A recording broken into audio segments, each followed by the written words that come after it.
এই তুই আয়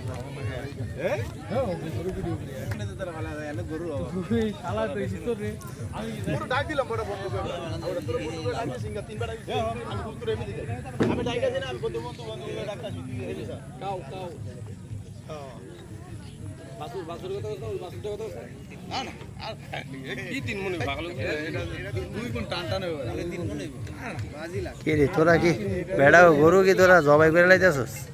পরন্ত বিকেলে চারণভূমিতে গরুগুলা সারাদিন তাদের খাবার খাওয়ার পরে বাড়িতে ফিরে যাচ্ছে।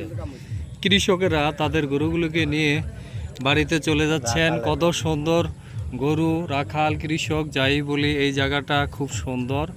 এই জায়গাটা মুন্সিগঞ্জের আসলে সর্বদক্ষিণে মুন্সিগঞ্জ সদরের একটি জায়গা। এই জায়গাটিতে এই গরুগুলো দেখে আসলে অবাক হলাম। মানুষগুলা অনেক গরু পালন করেন এখানে। রাখালরা বলি, যদি রাখাল বলা যাবে না, সেইভাবে ব্যক্তি মালিকানাধীন। কারো 4টা গরু, কারো 5টা গরু, কারো 6টা গরু, সেইভাবে গরুগুলো নিয়ে তাদের বাড়িতে ফিরে যাচ্ছেন। আবার সকালবেলা তারা গরুগুলাকে নিয়ে এই চারণভূমিতে চলে আসবেন, এই গরুগুলাকে এই মাঠের ভিতরে চারণ করার জন্য। তো এখানে যে এই সবুজ তৃণভূমি দেখা যাচ্ছে, এই জায়গাটা আসলে সম্পূর্ণ ঘাস, যা যতটুকু বোঝা যাচ্ছে সম্পূর্ণ ঘাস।